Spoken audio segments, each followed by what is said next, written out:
Chapter 3, Lesson 2, Slope. You will be able to find the slope of a line. Slope is a rate of change. It can be positive, slanting upward, or negative, slanting downward. Slope is your rise over your run. Your rise means up or down. Your run means left or right.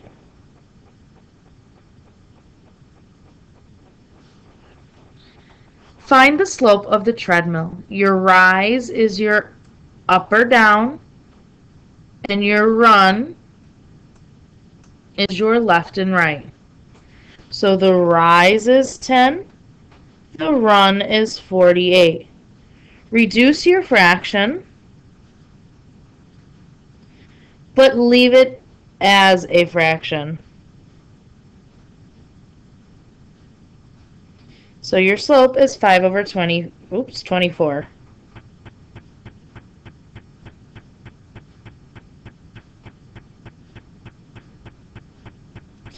B, a hiking trail rises 6 feet.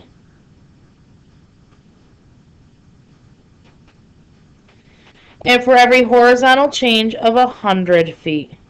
What is the slope? Here, it's 6 over 100, divide. So 3/50 is your slope.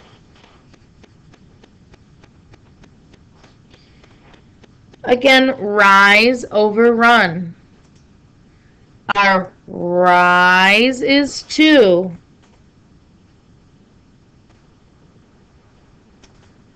And the run is 1. Now, which reduces to 2. If it's a whole number, you can leave it as a whole number, or I would accept it as a fraction as well. Now, where I got the 2 and the 1, you have 2 points here. One at 2,4 and one at 3,6. And I know they're points because they cross on one of these intersections. So here's another point. This is not a point because it doesn't cross at one of these intersections. Here's a point, and here's a point. You can use any 2 points you wish. You need to determine the rise over the run. For example, let's say I chose this point all the way to this point. You want to know the direction. Well, it went 1, 2, 3, 4, 5, 6 would be the rise. And the run, 1, 2, 3, and 6 divided by 3 is 2. It doesn't matter which 2 points you get, you will always get the correct slope, the same slope. Letter D. The table shows the number of pages Garrett has left to read after completing a certain number of minutes. The point lies on a line. Points lie on a line. Find the slope. It's always your rise. And if you notice, just looking at this graph, my up and down direction is the y value, and my left and right direction is the x value. So I need to know my rise over the run, and I am looking at the change in the y values and the change in the x values. So here is pretty consistent. It goes down by 3. So my rise is -3. Because it goes down, because it decreases, it's a -3. And the run, it looks like it's adding 2 or increasing by 2. So -3 over 2. Do not divide it. Just reduce it. It's okay that it's improper. We want our slope as a fraction. Now that little triangle is the Greek symbol for delta. And delta means change. So when we have the slope is delta y over delta x, what we're really saying is what's the change in the y values over the change in the x values. And when we find change, we represent that with a subtraction symbol. So really all you're doing is subtracting the y values divided by the subtraction of the x values. Remember, y's represent a vertical change or a rise, and x is your run or horizontal change. So we're still doing rise over run, but this time we don't have any graphs or tables. So let's take a look and find the slope. Now these little subscripts, they are not exponents. Exponents are way up here. Those are called superscripts. Subscript is tiny and underneath. It's lower than the variable in this case. These are just titles. It's just a name. Your second y value, your first y value. Your second x value, your first x value. So letter A, find the slope of the line that passes through points R, 1, 2, and S, negative 4, 3. So we're going to label. Remember, our coordinates are always x comma y. So this is really an x value, and this is a y value. And I'm just going to label it with the subscript 1 because that's my first point. And over here, again, we have an x value and a y value, but it's my second point, so I'm going to label it with a 2. So x1, y1, x2, y2. And I want you to write this formula until you have it memorized. So slope equals, now you can write y2 minus y1 over x2 minus x1. And all you're doing is plugging in your numbers.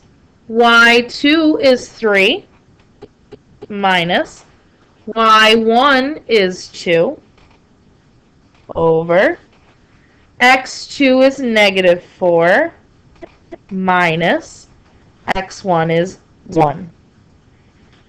And then do the numerator. 3 minus 2 is 1. And your denominator is negative 4 minus 1. I will not subtract. I will add the opposite. So negative 4 plus negative 1 is negative 5. Now you can leave it as 1 over negative 5, or you can pull that negative out in front, which I tend to do. And your answer is negative 1/5. But again, it is perfectly fine sitting in that denominator for you. Let's do another one. Again, we want to label. This would be x1, y1, x2, y2. So slope equals y2 minus y1 over x2 minus x1. y2 is 3 minus y1 is 2 over x2 is 5 and x1 is 2.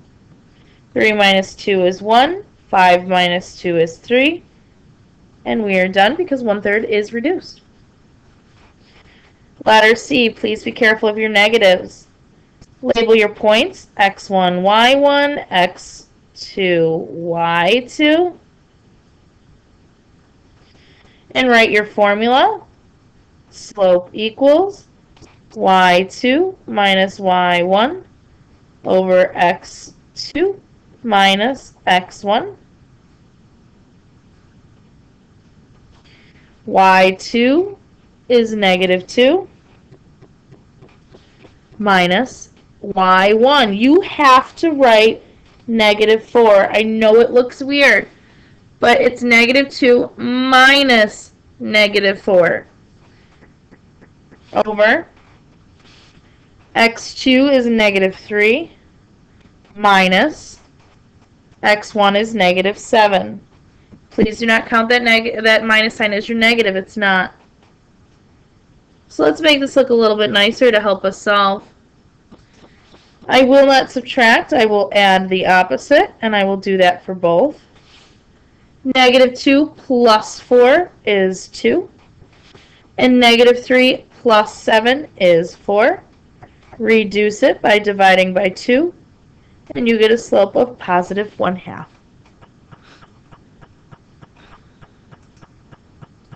Identify the 2 points on the graph and then find the slope of the line. So even if you have a graph, if it wants you to, if a question's asking you to use the formula, you just need to write down those points. So this point would be -2, -1. So I'm actually going to write it over here, -2, -1. And our second point looks like 2, 2.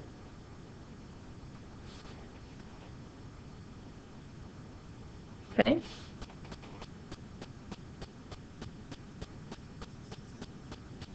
And I'm going to label x1, y1, x2, y2.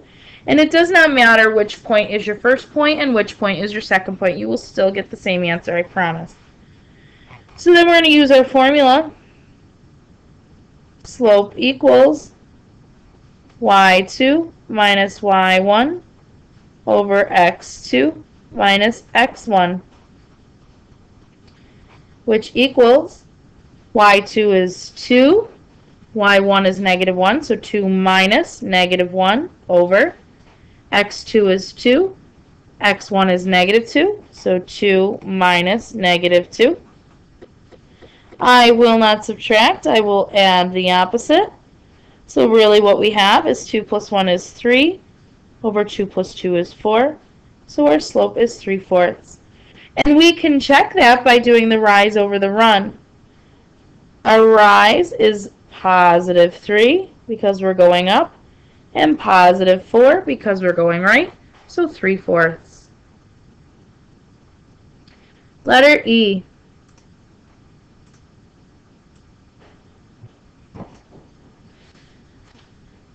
So pick any 2 points you would like in this graph. Here are your x coordinates and here are your y coordinates. I personally like to choose numbers that are positive when I have a chance, or 0 is a nice one to work with as well. And label them. Now the top row are your x's, so we'll label this x1 and x2. They're both x values, remember. Down here we have y values, so y1, y2. Our slope equals y2 minus y1 over x2 minus x1. Plug in your points here. We have 1 minus 0 for our y's over 6 minus 2 for our x's. 1 minus 0 is 1 and 6 minus 2 is 4. Our slope is 1/4.